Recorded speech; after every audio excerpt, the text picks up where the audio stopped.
Doctor Momita Debnath नुई कुड़ी दो doctor कनाय नुई doctor कुड़ी संगेते नौका बड़ी हुई कना जहाँ तो लईते माने अड़ी हाड़ा बतर के बुझा बांगमा नुई कुड़ी दो चिकित्सा बखराते हॉस्पिटल रे ताहे कना आरजे कोर जहाँ हॉस्पिटल ना ओंडे ओंडे चिकित्सा बखरा ताहे कना मेनखान निंदा से थोड़ा जपी ñoला ओना जपी ऑक्तो रेगी 18-20 जन मिले उनी संगेते उनिया हड़मो संगेते बड़ी को कमी का सलाते उनिया हड़मो रे ñeloक कना गेर दाग डाटा ना दाग गेर कादिया को ओना सलाते ñeloक कना जे बार हड़ कथा मोचा किन ली लेते तीकिन साब लेते तो तीना गान कष्ट एमाय खाय मी हड़ मेद खय मायाम जड़ोआ नौकाना अवस्था होय उनी कुड़िया ñeloक कना मेद खय मायाम जड़ो कानते मेनखान सरिगी नुई कुड़ी रेन जहाई जात भाई को मेना को नवा ñelते अडीते आंदोलन को लटकाव कना और अडी लाजा पड़ा किसे कना जे मिटांग कुड़ी नौका हुईना उनी कुड़ी संगेते नौका हुईना मेनखान प्रशासन जपी थीर उकु चुकु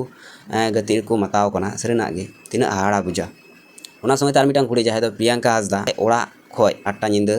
ओड़ा खय नसिया संगिño चलावना चे खातिर तिचो उनी ओना चलाव ऑक्टर गे किछुखन पर खाय गे उनिया गय हड़मो हटो को गेट आकात ताया गय आकादे को मी कथा रे और उनिया हड़मो संगे हो उनका सेम घटना माने दर्शन कादे को उनी हो आदो नोय जे नौकाना घटना हुयुक काना अनवारे पुलिस चुपचाप चेदा को थीर को कना चे कना कारण आदो नोवा पश्चिम बांग्ला रे दो बांग पूरा दिसम रे नौकाना घटना चला कना आर पासे नुकिन बनार कुड़ी के बिचार बकिन ᱧामा हर को आंदोलना बार पे दिन आंदोलन पर को थेरुआ से जहाई नय 14 अगस्त प्रियंका हासदा को गय कदी नोवा बाबत आंदोलन बारिया संगठन नितो धबी ñel ñam कना ñel ñam कई सोशल मीडिया रे मिटांग सेंगेल अभियान और मिटांग भारत जाकात मझी परगना महल तो सेंगेल अभियान ñeloक कना 17 तारीखे आंदोलना माने तिहिन और जहाई भारत जाकात मझी परगना उनी गापा मियांग हाय आंदोलन कना आदो नय जात भाई मोमिता देवनाथ रे जात भाई मेना को ताया उनको ñel सावते घटना ना जहाँ घटना घटाव कना ओना बड़ाई संगे संगे उनको आंदोलन को छुटाव कना मेनखान प्रियंका हासदा रे जहाँ जात भाई आदिवासी संताल को नुको को थिर थार कना अकोय मेने कना जे इᱧ दो कमी मेना तिᱧा अकोय हाना हेना तिᱧा अकोय नोवा मेना तिᱧा नौका काते उनको को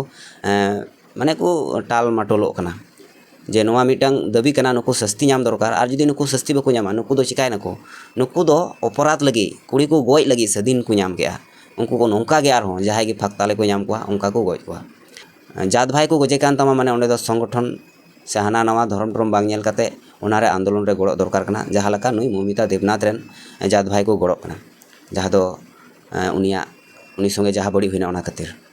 ओना सलातेñ मेना आदिवासी संताल समाज रे जहां तिना कुड़ी को मेना पेया जहायम दुलड़ाई कान बॉयफ्रेंड हुयेन ताम गर्लफ्रेंड हुयेन ताम जहाय गी हुयेन ñिदा ñुत दो आलम चला भाई और जुदीम चला ताले दिसे का में नुई जहाय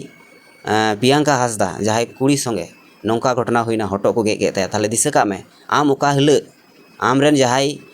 बॉयफ्रेंड से जहाय को सुर सुपुर रेन गाती कुआ कथाते ओड़ा खम संगिñoa दल खम छुडरोआ गाती खम छुडरोआ ताले दिसे का में उनला ओना छुडर का खानते आमा हटो हो गेद दड़िया आमा हड़मो संगा बड़ी हुई दड़िया और चे को हुई दड़िया उन जोखय गी बुझा ठीक है ओनातेñ मेना सनाम कुड़ी को जहाँ सी पे चला दिने दिने गी ओड़ा हजु पे और बाखाय दो नौकाना अवस्था पे हुआ और हड़ा अभास नौकान गया जहाँ रे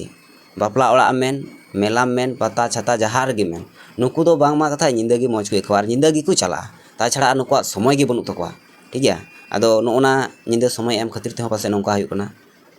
अनुकिन बनार कुड़ी पे ñel दड़ी कना जहां दो मोमिता देवनाथ और प्रियंका हासदा आरो मिटा रिपोर्ट है कना जहां दो 15 अगस्त ओना रिपोर्ट इन ठे बनुआ ठीक ठाक तबे बड़ाय कना ओंडे हो सेम घटना रेप कदिया को बांगमा आदो नौकाना घटना घटा तिगी तहना जुदी कुड़ी को आपे बापे सावधानोआ ठीक गया नोवा दिसम दुनिया रे आदिवासी मतो एम तहन खाय ताले नौकाना घटना दो ओको बड़ाय हुयुआ से बांग हुयुआ मेनखान आदिवासी तला रे दिकु को हेज मेसाव कना और हेज मेसाव कान खातिर दिगी नौकाना घटना घटा गया मोबाइल रे जहाँ लका कभारेम लगाव लखा ñुरह रे हो बांग बड़ी गदोआ और ओना मोबाइल रे कभार बांग तहन खाय ñुरह लन खाय बड़ी जोआ सेम उनका गे कुड़ी को आपे हो आपे हड़मो रे जुदी कभार बापे लगावा ताले चे लका चो अकोया मेद रेचो बापे साहबा और बापे साहबा माने उन हिल दो नुई प्रियंका हासदा लका आपे हटो को गेद तापेया उनकुआ कथा जुदी बापे माना बातावा आदो ओनातेñ मेना सावधानो पे ñिदा ñुत दाड़ान बगी पे और बाखाय दो नौकाना घटना गे हुयुआ ठीक गया मा आदो नोय जहाँ हुई अकान नोवा घटना रे अवश्य सनाम हर गड़ो तबुन पे कारण अबू लेकानिक गे नुई ताहे कना प्रियंका हासदा गड़ो दरकार कना मा सनाम को जोहार।